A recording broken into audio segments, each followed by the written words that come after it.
Shadow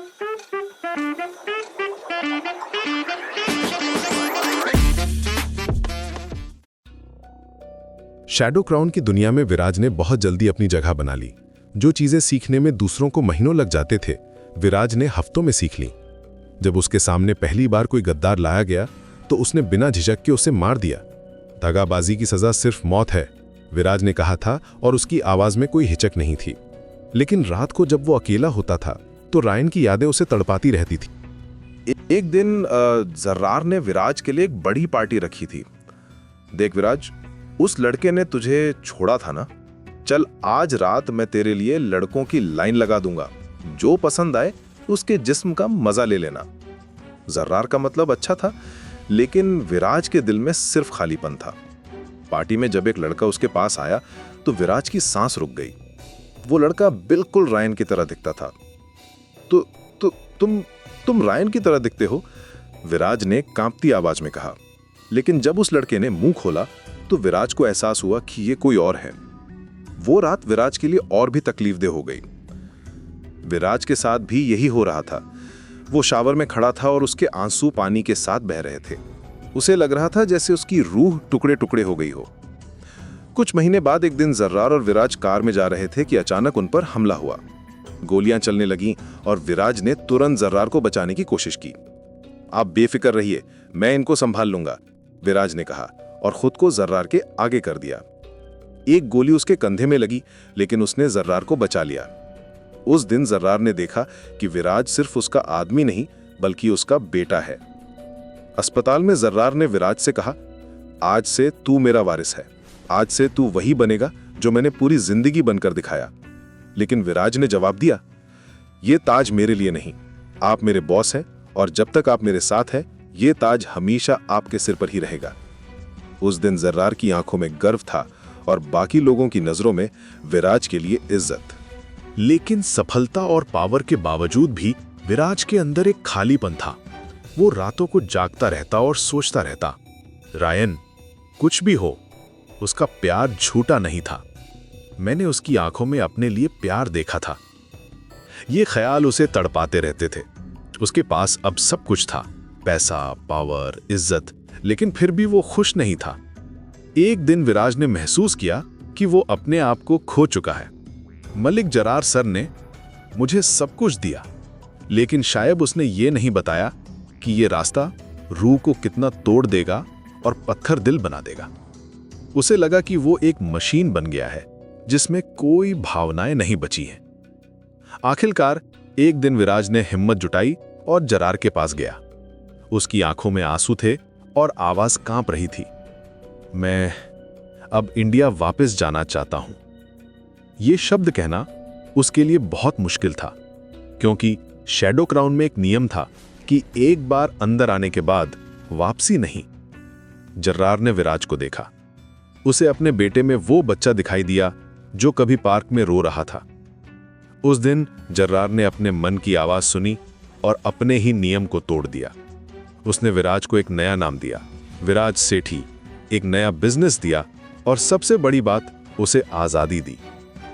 तुम चिंता मत करो, मैं हूं ना, जर्रार ने कहा था।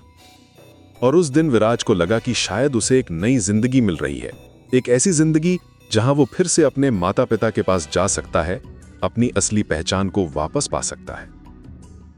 गुप्त एयरबेस पर सन्नाटा था। विराज अपने भाइयों और मलिक के साथ खड़ा था। उसकी आंखों में एक अजीब सा दर्द था। हवा में तनाव था, जैसे कोई अहम फैसला लिया जा रहा हो।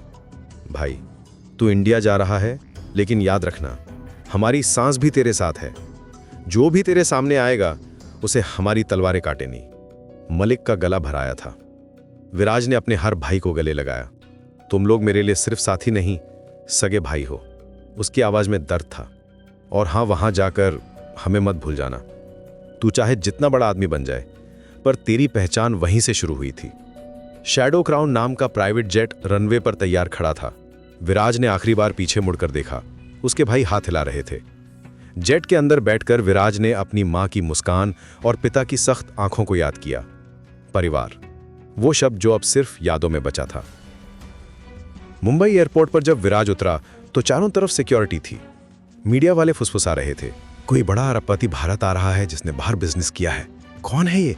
सुना है अरबों का मालिक है। विराज की शख्सियत में एक अजीब सा रहस्य था। उसकी आंखों में ताकत थी, लेकिन कहीं गहरे में खालीपन भी। सपनों का शहर कही जाने वाली मुंबई कभी शांत नहीं रहती। या तो वक्त के साथ चलो, या फिर वक्त आपको एक सेकंड में मीलों पीछे छोड़कर चला जाएगा। विराज ने मुंबई को देखते हुए सोचा। उसे पता था कि यहां उसे अपनी नई पहचान बनानी है। महीनों में विराज ने एक साम्राज्य खड़ा कर दिया। होटल्स, एयरलाइंस, आईटी पार्क्स, सब कुछ। लेकिन उसका सबसे खास प्रोजेक्ट था हजारों गरीब बच्चों के लिए फ्री स्कूल और गरीबों के लिए फ्री अस्पताल। लोग कहते थे कि ये अरबपति सिर्फ पैसा नहीं कमाता, दिल भी रखता है। विशाल चौहान के ऑफिस में विराज ने कहा था, चौहान जी, ये होटल मेरा है, लेकिन दुनिया को ये लगना चाहिए कि ये आपका है। इससे जितनी चाहे कमाई करो, बस मुझे साल का पैसा चाहिए, बाकी आप रख लेना। आप बस नाम के मालिक होंगे, असली ताकत और फैसले मेरे हाथ में होंगे, और ये राज कभी बाहर नहीं जाना चाहिए। ठीक है विराज जी, आपकी बात मेरे लिए हुक्म है। चौहान ने सिर झुकाया था। Hotel sapphire crown, 8 star hotel, Mumbai का सबसे शानदार होटल। लेकिन उस रात विराज अपने वीआईपी रूम में अकेला बैठा था। उसके हाथ में विस्की का गिलास था। अचानक उसने गिलास फेंक दिया। कांच के टुकड़े बिखर गए। क्यों इतना अकेलापन लगता है? वो अपने आप से बुदबुदाया। दरवाजे पर दस्तक हुई। एक मासूम आवाज आई। विराज ने दरवाजा खोला। सामने एक लड़का खड़ा था। उसकी आंखों में मासूमियत थी, चेहरे पर एक अजीब सी सफाई। विराज का दिल तेजी से धड़कने लगा। समय जैसे रुक गया हो। तो क्या मैं कुछ भी ऑर्डर कर सकता हूं? विराज ने धीरे से पूछा। उसकी आवाज में एक अजीब सी कमजोरी थी। जी सर, आप कुछ भी ऑर्डर कर सकते हैं, जो आप चाहें, लड़के ने मुस्कुराते हुए कहा। विराज के दिल में तूफान उठ रहा था। वो जो हमेशा कंट्रोल में रहता था, आज पहली बार बेकाबू हो रहा था। खाना तो आ गया, अब रात में मेरे साथ सोने के लिए कोई चाहिए?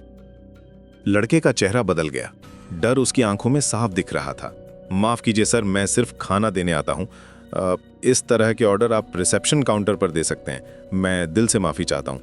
अगर आप कुछ और ऑर्डर करना चाहते हैं तो बता दीजिए। विराज का दिल टूट रहा था। वो जानता था कि यह गलत है, लेकिन रुक नहीं पा रहा था। तो चलो, आज मैं तुम्हें कुछ अलग ऑफर करता हूं। एक रात तुम्हारे साथ। बोलो कितनी कीमत? लड़का घबरा गया। मुझे माफ करें सर, अब आपको कुछ और चाहिए हो तो आप रिसेप्शन काउंटर पर कॉल कर सकते हैं। वो तेजी से वहां से निकल गया। अब आप सोच रहे होंगे कि ये नया लड़का कौन है।